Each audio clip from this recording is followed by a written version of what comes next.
اللهم اجعل في قلبي نورا۔ عین التمر انبار کے جنوب میں فرات کے مشرقی کنارے سے کئی میل دور ہٹ کر انبار کی طرح ایک بڑا تجارتی مرکز ہوا کرتا تھا۔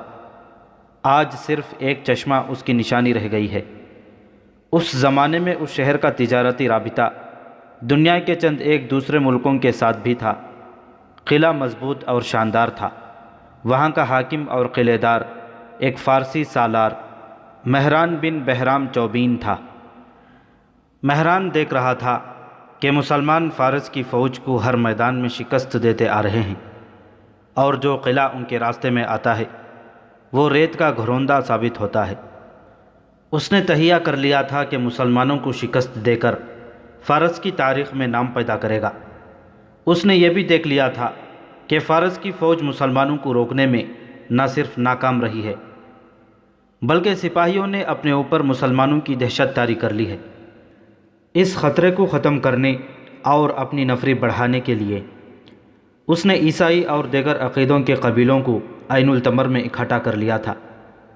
اس میں بنی تغلب، نمر اور ایاد کے قبیلے خاص طور پر قابل ذکر تھے۔ یہ سب عرب کے بدو تھے۔ ان کے سردار عقا بن ابی عقا اور حذیل تھے۔ یہ دونوں اس وقت کے مانے ہوئے جنگجو تھے۔ یہ قبیلے کسریٰ کی رعایا تھے۔ ایک تو وہ خود اپنے آقاؤں کو خوش کرنا چاہتے تھے، دوسرے یہ کہ مہران بن بہرام نے انہیں بہت زیادہ انعام اور مراعات دینے کا وعدہ کیا تھا۔ اور فارس سے وفاداری کی تیسری وجہ یہ تھی کہ ان قبیلوں کے سرداروں اور دیگر بڑوں کو احساس تھا کہ مسلمان صرف ملک فتح کرنے نہیں آئے بلکہ ان کے عقیدوں پر حملہ کرنے آئے ہیں اور ان پر اپنا عقیدہ مسلط کریں گے۔ اس رات عین التمر میں بہت بڑی ضیافت دی گئی۔ یہ جشن کا سامان تھا۔ ایران کی بڑی حسین ناچنے اور گانے والیاں اپنے فن کا مظاہرہ کر رہی تھیں۔ یہ ضیافت ان بدوی قبیلوں کے سرداروں اور سرکردہ افراد کی اعزاز میں دی گئی تھی۔ شراب پانی کی طرح بہہ رہی تھی۔ ان بدوؤں نے ایسی ضیافت اور ایسی عیاشی کبھی خواب میں بھی نہیں دیکھی تھی۔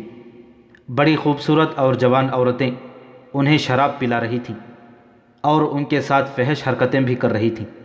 مورخوں نے لکھا ہے کہ اس کیفیت میں جب ان پر شراب اور عورت کا نشہ طاری تھا، بدوی قبیلوں کے ایک سردار عقا بن ابی عقا نے مہران بن بہرام سے کہا کہ وہ اپنی فوج کو پیچھے رکھے اور بدوی قبیلے آگے جا کر مسلمانوں کو عین التمر سے دور جا کر روکیں گے۔ اگر تم ایسا ہی بہتر سمجھتے ہو تو میں اعتراض نہیں کروں گا، مہران بن بہرام نے کہا، لیکن مجھے ڈر ہے کہ تمہارے قبیلے ہماری فوج کے بغیر نہیں لڑ سکیں گے۔ ہم عربی ہیں، عقا نے کہا۔ عربوں سے لڑنا صرف ہم جانتے ہیں۔ عرب کے ان مسلمانوں سے ہمیں لڑنے دو۔ فارسیوں نے ان کے مقابلے میں آ کر دیکھ لیا ہے۔ مشہور مورخ طبری نے مہران اور عقا کی یہ گفتگو انہی کے الفاظ میں اپنی تاریخ میں شامل کی ہے۔ میں تسلیم کرتا ہوں، مہران بن بہرام نے کہا۔ تمہاری بہادری کو میں تسلیم کرتا ہوں عقا۔ جس طرح ہم اجمیوں کے خلاف لڑنے کے ماہر ہیں، اسی طرح تم عربوں کے خلاف لڑنے کی مہارت رکھتے ہو۔ تم ان عربی مسلمانوں کو کاٹ پھینکنے کے لیے آگے چلے جاؤ۔ میری فوج تمہارے قریب ہی کہیں موجود ہوگی۔ جو ہی ضرورت پڑی ہم تمہاری مدد کو پہنچ جائیں گے۔ رات گزر گئی۔ صبح فارس کی فوج کے 2 سالار مہران بن بہرام کے پاس گئے۔ رات کو ہم نے آپ کی اور عقا کی بات چیت میں دخل دینا مناسب نہ سمجھا، ایک سالار نے کہا۔ ہم نے بولنے کی ضرورت اس لیے بھی نہ سمجھی کہ رات کو یہ بات چیت نشے کی حالت میں ہو رہی تھی۔ میں پوری طرح ہوش میں تھا، مہران نے کہا۔ کہو کیا کہنا چاہتے ہو؟ آپ نے ان بدوی قبیلوں کو جو اہمیت دی ہے یہ ہمارے لیے اچھی نہیں، سالار نے کہا۔ کیوں اچھی نہیں؟ اس سے ان قبیلوں کو یہ تاثر ملا ہے کہ ہم مسلمانوں سے ڈرتے ہیں، سالار نے جواب دیا، یا یہ کہ ہم کمزور ہیں۔ یہ لوگ اتنی اہمیت کے قابل نہیں۔ اگر بدوی قبیلوں نے مسلمانوں کو شکست دے دی، دوسرے سالار نے کہا، تو کہا جائے گا کہ یہ فتح ان قبیلوں کی ہے، اور اگر یہ نہ ہوتے تو ہم ایک اور شکست سے دوچار ہوتے۔ میں نے انہیں جو اہمیت دی ہے یہ آخر تمہیں ملے گی۔ مہران نے کہا، کیا تم تسلیم نہیں کرتے کہ ہم پر حملہ کرنے وہ شخص آ رہا ہے جس نے ہمارے نامور سالاروں کو موت کے گھاٹ اتار دیا ہے، اور اس خالد نے فارس کی شہنشاہی کی بنیادیں ہلا ڈالی ہیں۔ میں اس اعتراض سے نہیں شرماؤں گا کہ تم خالد کا مقابلہ نہیں کر سکتے۔ میں نے کچھ سوچ کر ان بدوی قبیلوں کو آگے جانے کی اجازت دی ہے۔ اگر انہوں نے مسلمانوں کو شکست دے دی تو یہ تمہاری فتح ہوگی۔ یہ بدوی قبیلے ہماری رعایا ہیں۔ اگر یہ مسلمانوں کو شکست نہ دے سکے اور پسپا ہو گئے تو ہم مسلمانوں پر اس حالت میں حملہ کریں گے کہ وہ تھک کر چور ہو چکے ہوں گے اور ہماری فوج تازہ دم ہوگی۔ دونوں سالاروں نے ایک دوسرے کی طرف دیکھا۔ ان کے چہروں پر رونق آ گئی تھی۔ اپنے حاکم کی یہ چال انہیں بہت پسند آئی تھی۔ خالد رضی اللہ تعالیٰ عنہ مجاہدین کے لشکر کو لے کر عین التمر کی طرف جا رہے تھے۔ انہوں نے دریائے فرات عبور کیا اور بڑی تیز رفتار سے دریا کے کنارے پیش قدمی جاری رکھی۔ انہوں نے دیکھ بھال کے لیے جو آدمی آگے بھیج رکھے تھے وہ اپنی اطلاعیں قاصدوں کے ذریعے بھیج رہے تھے۔ انبار میں خالد رضی اللہ تعالیٰ عنہ اپنے ایک نائب سالار زبرقان بن بدر کو چھوڑ آئے تھے۔ عین التمر 10 میل دور رہ گیا تھا جب جاسوس اور دیکھ بھال کرنے والے دوسرے آدمی پیچھے آ گئے۔ انہوں نے خالد رضی اللہ تعالیٰ عنہ کو اطلاع دی کہ ذرا ہی آگے ایک بہت بڑا لشکر پڑاؤ ڈالے ہوئے ہے، اور یہ لشکر فارس کا نہیں بلکہ بدوی قبیلوں کا ہے۔ اس لشکر کا سالار اعلیٰ عقا بن ابی عقا اور اس کا نائب سالار حذیل ہے۔ خالد رضی اللہ تعالیٰ عنہ نے اپنے لشکر کو روک لیا اور خود آگے دیکھنے گئے۔ انہوں نے چھپ کر دیکھا۔ انہیں کسریٰ کی فوج کہیں بھی نظر نہ آئی۔ یہ لشکر بدوی قبیلوں کا تھا۔ خالد رضی اللہ تعالیٰ عنہ کا لشکر ابھی کوچ کی ترتیب میں تھا، جو دراصل ترتیب نہیں تھی۔ منزل ابھی 10 میل دور تھی۔ ابھی لشکر قافلے کی صورت چلا آ رہا تھا۔ عین التمر پہنچ کر شہر کو محاصرے میں لینا چاہا، لیکن راستے میں ایک انسانی دیوار آ گئی جو مسلمانوں کے لیے غیر متوقع تھی۔ مورخوں نے ان قبیلوں کی تعداد نہیں لکھی سوائے اس کے کہ وہ تعداد میں مدینہ کے مجاہدین سے خاصے زیادہ تھے۔ عین التمر کی اپنی فوج اس تعداد کے علاوہ تھی۔ اس طرح مسلمانوں کا مقابلہ کم از کم 3 گنا طاقتور دشمن سے تھا۔ خالد رضی اللہ تعالیٰ عنہ نے فوراً اپنے لشکر کو 3 حصوں میں تقسیم کیا۔ پہلے کی طرح خود قلب میں رہے اور اپنے دونوں تجربہ کار سالاروں عاصم رضی اللہ تعالیٰ عنہ بن عمرو اور عدی رضی اللہ تعالیٰ عنہ بن حاتم کو دائیں اور بائیں پہلوؤں میں رکھا۔ خالد رضی اللہ تعالیٰ عنہ نے تمام سالاروں کو اپنے پاس بلا لیا۔ ہماری ترتیب وہی ہے جو آمنے سامنے کے ہر معرکے میں ہوا کرتی ہے، خالد رضی اللہ تعالیٰ عنہ نے سالاروں سے کہا، لیکن لڑنے کا طریقہ مختلف ہوگا۔ اب قلب سے حملہ نہیں ہوگا۔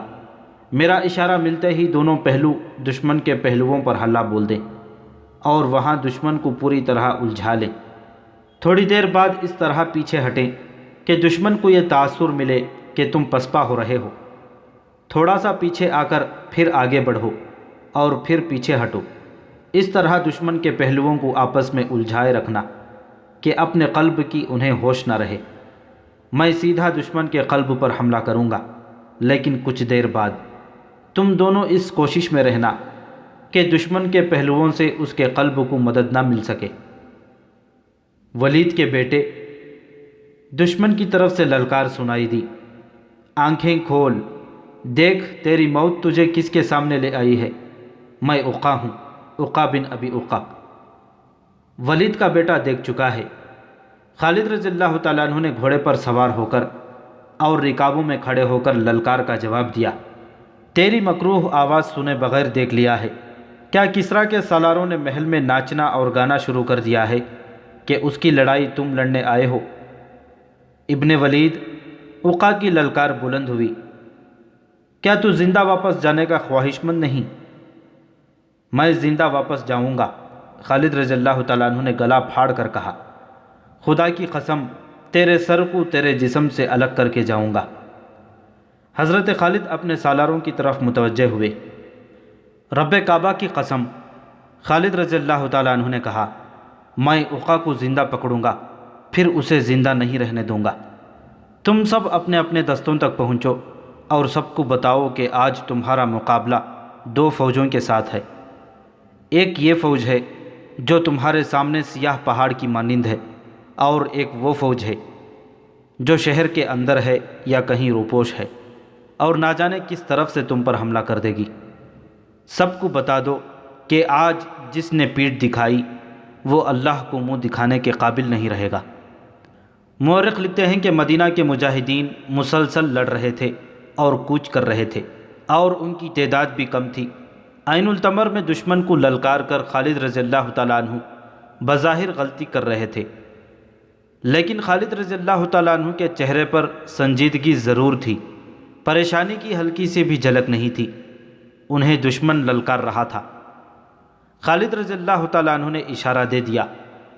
ایک پہلو سے سالار عاصم بن عمرو، دوسرے پہلو سے سالار عدی بن حاتم نے بدوی قبیلوں کے لشکر کے پہلوؤں پر حملہ کر دیا۔ عقا بن ابی عقا اپنے لشکر کے قلب میں تھا، اور اس کی نظر مسلمانوں کے قلب پر تھی جہاں خالد رضی اللہ تعالیٰ عنہ تھے۔ اسے توقع تھی کہ دستور کے مطابق سامنے سے قلب کے دستے حملہ کریں گے، مگر خالد رضی اللہ تعالیٰ عنہ دستور سے ہٹ گئے تھے۔ دونوں فوجوں کے پہلو جب گتھم گتھا ہوئے تو تھوڑی سی دیر میں اپنی اڑائی ہوئی گرد میں چھپ گئے۔ اس گرد سے گھوڑوں کے ہنہنانے، تلوار اور ڈھالوں کے ٹکرانے کی مہیب آوازیں اور زخمیوں کی کربناک صدائیں اٹھ رہی تھیں۔ ایک قیامت تھی جو گرد کے اندر بپا تھی۔ پہلوؤں کے دونوں سالاروں نے خالد رضی اللہ تعالیٰ عنہ کی ہدایت کے مطابق اپنے دستے پیچھے ہٹائے۔ بدوی قبیلے اس خوش فہمی میں مسلمانوں کے پیچھے آ گئے کہ مسلمان پسپا ہو رہے ہیں۔ وہ جوش و خروش سے نعرے لگا رہے تھے، لیکن مسلمان رک گئے اور انہوں نے دشمن پر ایسا دباؤ ڈالا کہ وہ پیچھے ہٹنے لگا۔ مسلمان ایک بار پھر پیچھے ہٹنے لگے، بدوی پھر ان کے پیچھے آ گئے۔ اس طرح مسلمانوں نے دشمن کے پہلوؤں کو ایسا الجھایا کہ انہیں اپنے قلب کی ہوش نہ رہی۔ گرد اتنی زیادہ ہو گئی تھی کہ پتہ ہی نہیں چلتا تھا کہ اس کے اندر کیا ہو رہا ہے۔ خالد رضی اللہ تعالیٰ عنہ بڑی غور سے دیکھ رہے تھے۔ ان کی نظر عقا پر تھی، جو مورخ بلازری اور طبری کے مطابق یہ دیکھ دیکھ کر پریشان ہو رہا تھا کہ مسلمانوں کا قلب کیوں آگے نہیں بڑھتا۔ مسلمانوں کے قلب کے دستوں کا انداز کچھ ایسا ڈھیلا ڈھالا سا تھا جیسے وہ حملہ نہیں کرنا چاہتے۔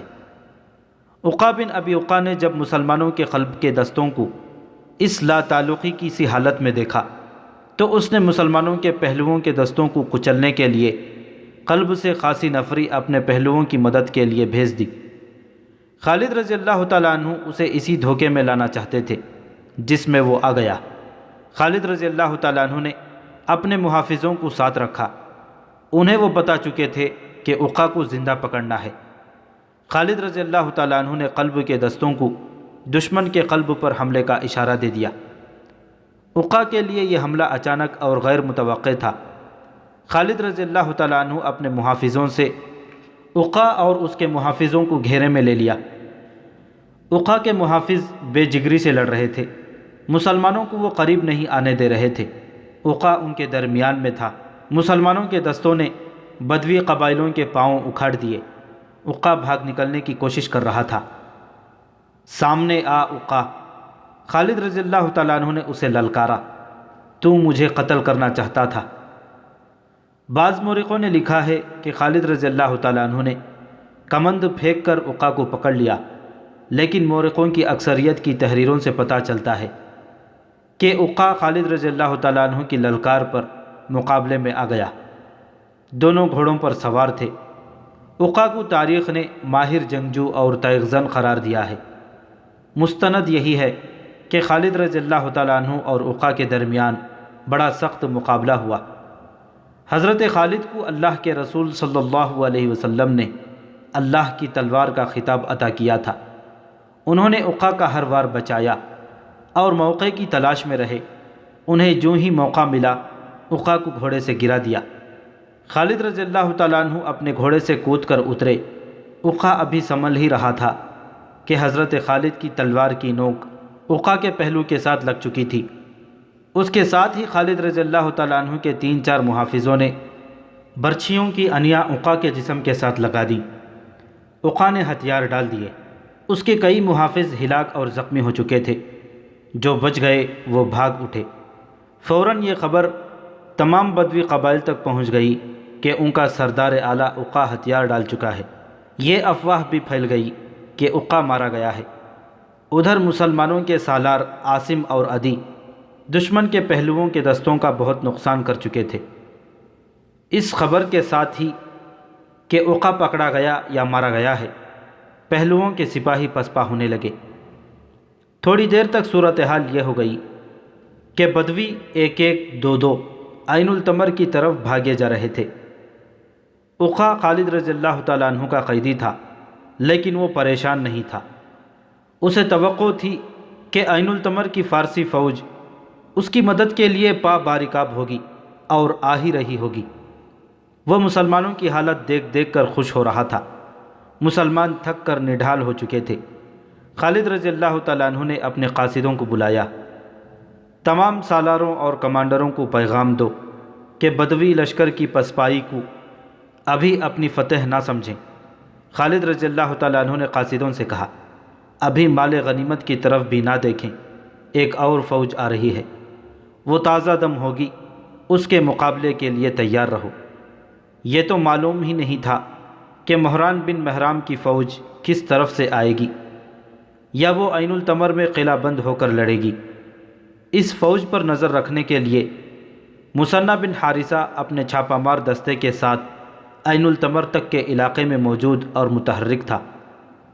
اس نے خالد رضی اللہ تعالیٰ عنہ کو بار بار یہی ایک پیغام بھیجا تھا کہ آتش پرستوں کی فوج کہیں بھی نظر نہیں آ رہی۔ پھر اس کا یہ پیغام خالد رضی اللہ تعالیٰ عنہ تک پہنچا کہ عقا کے قبائلی خوف و ہراس کی حالت میں بھاگ بھاگ کر عین التمر میں پناہ لے رہے ہیں۔ مثنی بن حارثہ کے چھاپہ مار بھاگنے والے بدوی قبائلوں کا تعاقب کر کے انہیں مار رہے تھے۔ جب عقا کے پہلے چند ایک آدمی عین التمر میں داخل ہوئے تو انہیں مہران کے پاس لے گئے۔ تم موت سے بھاگ کر آئے ہو، مہران نے انہیں کہا۔ کیا تم نہیں جانتے تھے کہ یہاں بھی تمہارے لیے موت ہے؟ اس نے حکم دیا، لے جاؤ ان بزدلوں کو اور انہیں قتل کر دو۔ کس کس کو قتل کرو گے؟ ایک بدوی نے پوچھا۔ پہلے عقا کو قتل کرو، جس نے ہتھیار ڈال کر سارے لشکر میں بزدلی پھیلا دی، دوسرے نے کہا۔ مسلمانوں نے جس طرح حملے کیے انہیں ہمارے سردار سمجھ ہی نہ سکے، ایک اور نے کہا۔ انہوں نے میدان جنگ کی صورتحال ایسے رنگ میں پیش کی کہ مہران گھبرا گیا۔ مسلمانوں کے لڑنے کے جذبے اور جوش و خروش کو انہوں نے مبالغے سے بیان کیا اور بتایا کہ اپنا لشکر جو مسلمانوں کے ہاتھوں کٹنے سے بچ گیا ہے، شہر کی طرف بھاگا آ رہا ہے۔ تو کیا ہمارے لیے یہ بہتر نہیں ہوگا کہ ہم مسلمانوں کو وہاں لے جا کر کاٹیں جہاں ان کا دم ختم ہو چکا ہو؟ مہران بن بہرام نے اپنے سالاروں سے کہا، پھر وہ پسپا ہونے کے بھی قابل نہیں رہیں گے۔ کیا سوچ کر آپ نے یہ بات کہی ہے؟ ایک سالار نے کہا، اتنا بڑا شہر چھوڑ کر ہم چلے جائیں گے تو یہ پسپائی ہوگی۔ یہ کہیں کہ آپ پر مسلمانوں کا خوف طاری ہو گیا ہے اور آپ یہاں سے بھاگنا چاہتے ہیں۔ جو میں سوچ سکتا ہوں وہ تم سوچ نہیں سکتے، مہران نے شاہانہ رعب سے کہا۔ میں یہاں کا حاکم ہوں، جاؤ اور میرے اگلے حکم کا انتظار کرو۔ سالار خاموشی سے چلے گئے۔ وہ سالار تھے، شہر کا دفاع ان کی ذمہ داری تھی۔ وہ مسلمانوں کو شہر پیش کرنے کے بجائے لڑ کر مرنا بہتر سمجھتے تھے۔ انہوں نے آپس میں طے کر لیا کہ وہ مہران کا یہ حکم نہیں مانیں گے، لیکن میدان جنگ سے بھاگ کر آنے والے بنی تغلب، نمر اور ایاد کے آدمی ٹولیوں میں شہر کے دروازے میں داخل ہو رہے تھے۔ وہ 10 میل کی مسافت طے کر کے آئے تھے، جو انہوں نے خوف اور بھگدڑ کی کیفیت سے طے کی تھی۔ ان میں بعض زخمی تھے، کاٹ دیا، سب کو کاٹ دیا، ان کا مقابلہ کوئی نہیں کر سکتا، بڑے زبردست ہیں۔ عقا بن ابی عقا بھی مارا گیا ہے۔ وہ شہر پر خوف طاری کر رہے تھے۔ حذیل لاپتہ ہے، دروازے بند کر دو، بعض چلا رہے تھے، وہ آ رہے ہیں۔ مورخوں نے لکھا ہے کہ زرتشت کے پجاریوں پر پہلے ہی مسلمانوں کی دہشت طاری تھی۔ مسلمانوں نے ان کے بڑے نامور سالار مار ڈالے تھے۔ اب عین التمر والے اپنی آنکھوں دیکھ رہے تھے کہ یہ جنگجو قبیلے کس حالت میں واپس آ رہے ہیں۔ دیکھتے ہی دیکھتے اس شہر پر خوف و ہراس طاری ہو گیا۔ شہر میں جو فوج تھی اس کی ذہنی حالت اس کمزور اور بزدل کتے جیسی ہو گئی تھی جو دم پچھلی ٹانگوں میں دبا لیا کرتا ہے۔ ان کے سالاروں نے جب اپنی فوج کو اس ذہنی کیفیت میں دیکھا تو انہیں شہر کے حاکم اور سالار اعلیٰ مہران کے اگلے حکم کی ضرورت نہ پڑی۔ انہیں یہ اطلاع بھی ملی کہ مہران خزانہ مدائن بھجوا رہا ہے اور شہر کے لوگ بھی اپنے اموال چھپا رہے ہیں یا ساتھ لے کر شہر سے نکل رہے تھے۔ خالد رضی اللہ تعالیٰ عنہ کے فن حرب و ضرب کا کمال یہ تھا کہ انہوں نے میدان جنگ میں تو دشمن کو شکست دی ہی تھی، دشمن کو انہوں نے نفسیاتی لحاظ سے اتنا کمزور کر دیا تھا کہ ان کا لڑنے کا جذبہ مجروح ہو گیا تھا۔ آتش پرستوں کی نفسیاتی کیفیت تو یہ ہو گئی تھی کہ خالد رضی اللہ تعالیٰ عنہ کا یا مسلمانوں کا یا مدینہ کا نام سن کر ہی وہ پیچھے دیکھنے لگتے تھے کہ کمک آ رہی ہے یا نہیں، یا پسپائی کا راستہ صاف ہے یا نہیں۔ پھر وہ وقت جلدی آ گیا جب میدان جنگ میں لاشیں اور بے ہوش زخمی رہ گئے تھے اور انہیں کچلنے کے لیے وہ گھوڑے رہ گئے جو سواروں کے بغیر بے لگام دوڑتے پھر رہے تھے۔ بدوی قبیلے اپنے سرداروں کے بغیر عین التمر جا پہنچے اور شہر کے دروازے بند کر لیے۔ انہوں نے شہر میں واویلا بپا کیا کہ مہران کی فوج وعدے کے مطابق ان کی مدد کو نہیں آئی، لیکن وہاں ان کا واویلا سننے والا کوئی نہ تھا۔ خوف و ہراس کے مارے ہوئے شہری تھے جو بھاگ نہیں سکتے تھے۔ مہران بن بہرام اپنی فوج سمیت شہر سے جا چکا تھا۔ وہ فوج کو مدائن لے جا رہا تھا۔ وہ عقا اور حذیل اور دوسرے قبائلی سرداروں کو کوس رہا تھا۔ دشمن کا تعاقب کرو۔ خالد رضی اللہ تعالیٰ عنہ نے اپنی سپاہ کو حکم دیا، زخمیوں کو سنبھالنے کے لیے کچھ آدمی یہیں رہنے دو اور بہت تیزی سے عین التمر کا محاصرہ کرو۔ عین اس وقت مثنہ بن حارثہ گھوڑا سر پر دوڑاتا آیا اور خالد رضی اللہ تعالیٰ عنہ کے پاس گھوڑا روک کر اترا۔ وہ خالد رضی اللہ تعالیٰ عنہ سے بغلگیر ہو گیا۔ ولید کے بیٹے مثنہ نے کہا، قسم رب العالمین کی، دشمن عین التمر سے بھاگ گیا ہے۔ کیا تیرا دماغ اپنی جگہ سے ہل تو نہیں گیا؟ خالد رضی اللہ تعالیٰ عنہ نے پوچھا۔ یوں کہ دشمن میدان چھوڑ کر بھاگ گیا ہے۔ مثنہ بن حارثہ نے خالد رضی اللہ تعالیٰ عنہ کو بتایا کہ اس نے جو جاسوس عین التمر کے ارد گرد بھیج رکھے تھے انہوں نے اطلاع دی ہے کہ فارس کی فوج جو شہر میں تھی شہر سے نکل گئی ہے۔ کیا تو نہیں سمجھ سکتا کہ یہ فوج ہمارے عقب پر اس وقت حملہ کرے گی جب ہم عین التمر کو محاصرے میں لیے ہوئے ہوں گے؟ خالد رضی اللہ تعالیٰ عنہ نے کہا۔ ابن ولید مثنہ نے کہا، مہران اپنی فوج کے ساتھ جا چکا ہے۔ اگر وہ فوج یہاں کہیں چھپی ہوئی ہوتی تو میرے چھاپا مار اسے چین سے نہ بیٹھنے دیتے۔ آگے بڑھ اور اپنی آنکھوں سے دیکھ، عین التمر تیرے قدموں میں پڑا ہے۔ یہ خبر جب مجاہدین کے لشکر کو ملی تو ان کے جسم جو تھکن سے ٹوٹ رہے تھے تر و تازہ ہو گئے۔ انہوں نے فتح و نصرت کے نعروں کی گرج میں عین التمر تک کے 10 میل طے کر لیے۔ مثنہ کے جو آدمی پہلے ہی وہاں موجود تھے انہوں نے بتایا کہ شہر کے تمام دروازے بند ہیں۔ خالد رضی اللہ تعالیٰ عنہ کے حکم سے شہر کا محاصرہ کر لیا گیا۔ بدوی عیسائی اور ان کے دیگر ساتھی جو شہر میں پناہ لینے آئے تھے مقابلے پر اتر آئے۔ انہوں نے شہر پناہ کے اوپر جا کر مسلمانوں پر تیر برسانے شروع کر دیے۔ عقا بن ابی عقا کو اور تمام جنگی قیدیوں کو آگے لاؤ۔ خالد رضی اللہ تعالیٰ عنہ نے حکم دیا۔ ذرا سی دیر میں تمام بدوی قیدیوں کو سامنے لے آئے۔ خالد رضی اللہ تعالیٰ عنہ نے عقا کو بازو سے پکڑا اور اسے اتنے آگے لے گئے جہاں وہ شہر پناہ سے آنے والے تیروں کی زد میں تھے۔ یہ ہے تمہارا سردار؟ حضرت خالد نے بڑی بلند آواز سے کہا۔ تم اسے بہادروں کا بہادر سمجھتے تھے، اسی نے تمہاری دوستی فارس والوں سے کرائی تھی۔ کہاں ہیں تمہارے دوست؟ خالد رضی اللہ تعالیٰ عنہ نے عقا کو آگے کر کے کہا، اس سے پوچھو مہران اپنی فوج کو بچا کر کہاں لے گیا ہے۔ پھر بے شمار قیدیوں کو آگے کر دیا گیا۔ یہ ہیں تمہارے بھائی۔ خالد رضی اللہ تعالیٰ عنہ نے کہا، چلاؤ تیر، سب ان کے سینوں میں اتریں گے۔ یہ خبر کسی طرح شہر میں پھیل گئی کہ قلعے کے باہر مسلمان بنی تغلب اور دیگر قبیلوں کے قیدیوں کو لائے ہیں۔ ان قیدیوں میں سے کئی ایک کے بیوی بچے اور لواحقین شہر میں تھے۔ ان کی بستیاں تو کہیں اور تھیں، لیکن ان کی سلامتی کے لیے انہیں عین التمر میں لے آئے تھے۔ جنگ کی صورت میں انہیں وہ اپنے بستیوں میں محفوظ نہیں سمجھتے تھے۔ ان عورتوں اور بچوں کو جب پتہ چلا کہ ان کے قبیلوں کے قیدی باہر آئے ہیں تو مائیں اپنے بچوں کو اٹھائے شہر کی دیواروں پر آ گئیں۔ میدان جنگ میں جانے والوں میں سے جو واپس نہیں آئے تھے، ان کی بیویاں، بہنیں، مائیں اور بیٹیاں اس امید پر دیوار پر آئی تھیں کہ ان کے آدمی قیدیوں میں ہوں گے۔ ان عورتوں نے دیوار کے اوپر ہنگامہ بپا کر دیا۔ وہ اپنے آدمیوں کو پکار رہی تھیں۔ جنہیں اپنے آدمی قیدیوں میں نظر نہیں آ رہے تھے، وہ آہوزاری کر رہی تھیں۔ تیر انداز انہیں پیچھے ہٹا رہے تھے، مگر عورتیں پیچھے نہیں ہٹ رہی تھیں۔ ہم تمہیں زیادہ مہلت نہیں دیں گے۔ خالد رضی اللہ تعالیٰ عنہ کے حکم سے ان کے ایک محافظ نے بلند آواز سے کہا، ہتھیار ڈال دو اور دروازے کھول دو۔ اگر ہمارے مقابلے میں تم ہار گئے اور دروازوں میں ہم خود داخل ہوئے تو تم سب کا انجام بہت برا ہوگا۔ ہم اپنی 2-3 شرطوں پر دروازہ کھولنے پر آمادہ ہیں۔ دیوار کے اوپر سے آواز آئی، تمہاری کوئی شرط نہیں مانی جائے گی۔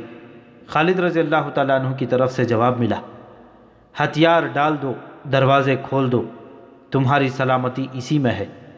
بنی تغلب اور اس کے اتحادی قبیلے جانتے تھے کہ ان کی سلامتی اسی میں ہے کہ ہتھیار ڈال دیں اور مسلمانوں سے رحم کی درخواست کریں۔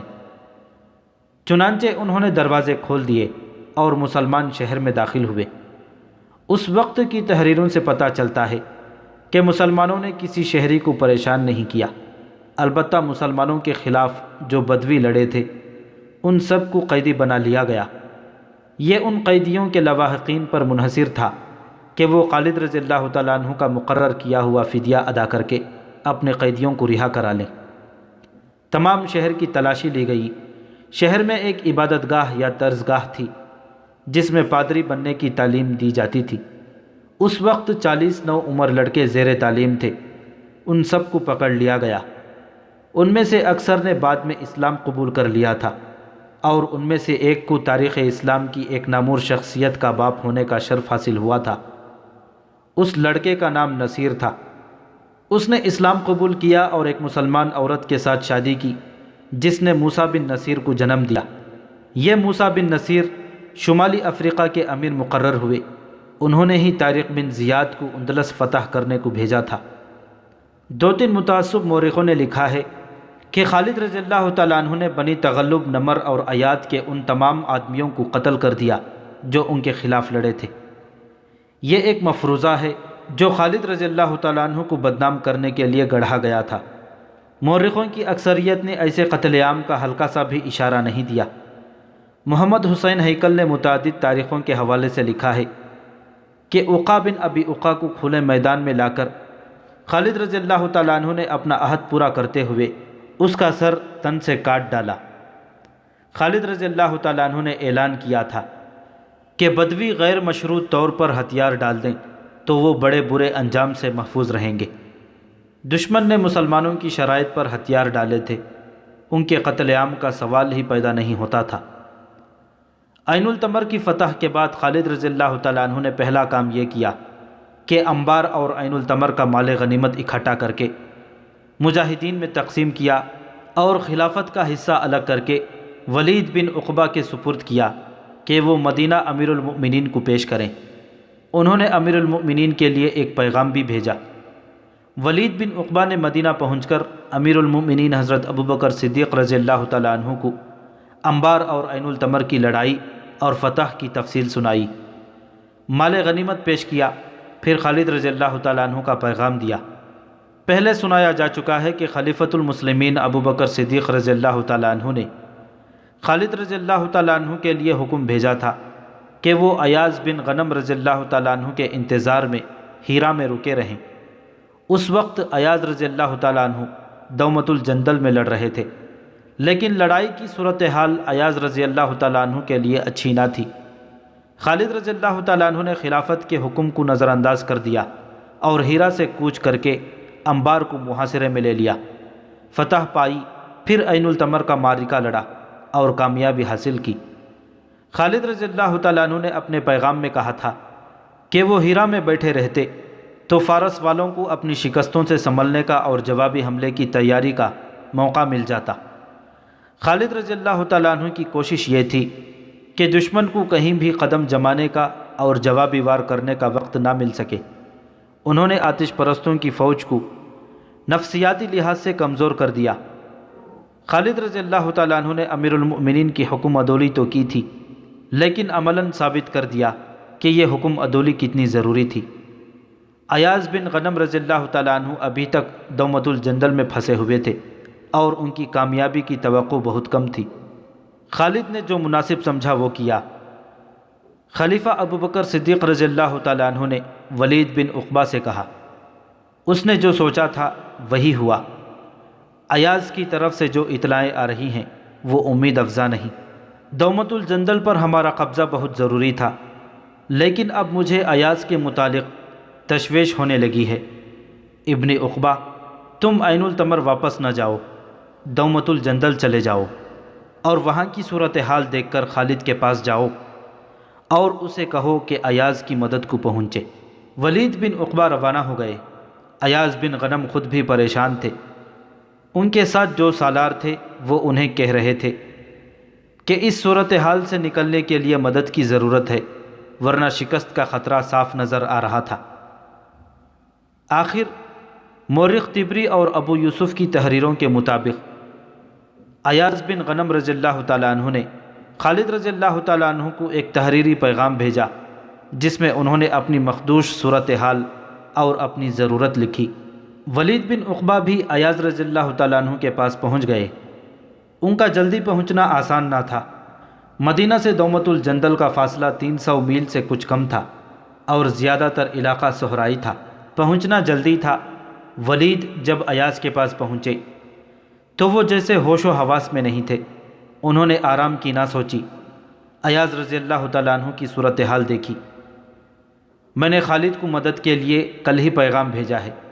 ایاز بن غنم رضی اللہ تعالیٰ عنہ نے ولید بن عقبہ سے کہا، معلوم نہیں وہ خود کس حال میں ہیں، لیکن میرے لیے اور کوئی چارہ کار نہیں، تم دیکھ رہے ہو۔ الحمدللہ، ولید نے کہا۔ خالد نے آتش پرستوں کی شہنشاہی اور ان کی جنگی طاقت کو جڑوں سے اکھاڑ پھینکا ہے۔ امیر المؤمنین نے مجھے تمہارے پاس بھیجا ہے کہ تمہاری ضرورت کا جائزہ لے کر انہیں بتاؤں، لیکن تمہیں فوری مدد کی ضرورت ہے۔ میں مدینہ جانے کے بجائے عین التمر چلا جاتا ہوں۔ خالد رضی اللہ تعالیٰ عنہ تمہاری مدد کو آئیں گے۔ یہ اس دور کی فرض شناسی اور جذبہ تھا جس میں خوشامد، دکھاوے اور کام چوری کا ذرا سا بھی عمل دخل نہ تھا۔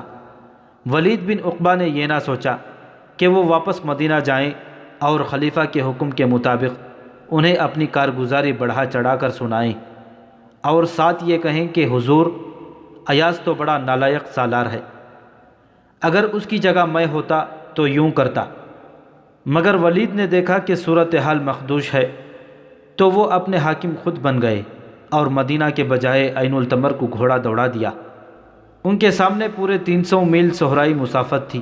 عراق اور شام کی صحرا اسی علاقے میں ملتے اور مسافروں کے لیے جان کا خطرہ بن جاتے تھے۔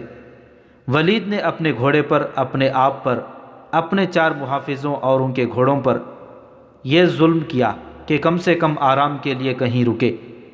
وہ موسم گرمی کے عروج کا تھا۔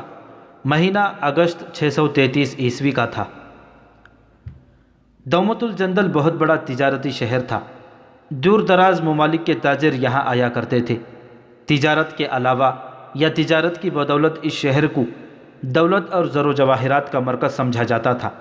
رسول اکرم صلی اللہ علیہ وسلم نے اس شہر اور اس سے ملنے والی شاہراہوں کی جغرافیائی پوزیشن دیکھ کر اس پر فوج کشی کی تھی۔ یہ مہم غزوہ تبوک کے نام سے مشہور ہے۔ اس وقت دومت الجندل کا حاکم اور قلعے دار عقیدر بن عبد الملک تھا۔ اس نے مسلمانوں کا مقابلہ بے جگری سے کیا تھا۔ خالد رضی اللہ تعالیٰ عنہ بھی اس معرکے میں شریک تھے۔ انہوں نے عقیدر کو غیر معمولی شجاعت کا مظاہرہ کرتے ہوئے زندہ پکڑ لیا تھا اور اس کی سپاہ نے ہتھیار ڈال دیے تھے۔ عقیدر بن عبد الملک نے رسول اکرم صلی اللہ علیہ وسلم کی اطاعت قبول کر لی اور وفاداری کا حلف اٹھایا۔ اس نے اسلام بھی قبول کر لیا تھا۔ اس طرح یہ اتنا بڑا شہر مسلمانوں کے زیرنگیں آ گیا تھا۔ رسول اللہ صلی اللہ علیہ وسلم کی وفات کے ساتھ ہی ارتداد کا فتنہ طوفان کی طرح اٹھا تو عقیدر بھی مدینہ سے منحرف ہو گیا اور اس نے اطاعت اور وفاداری کے معاہدے کو الگ پھینک دیا۔ اس نے دومت الجندل کو ایک ریاست بنا لیا جس کے باشندے عیسائی بھی تھے اور بت پرست بھی۔ عیسائیوں کا سب سے بڑا اور طاقتور قبیلہ کلب تھا۔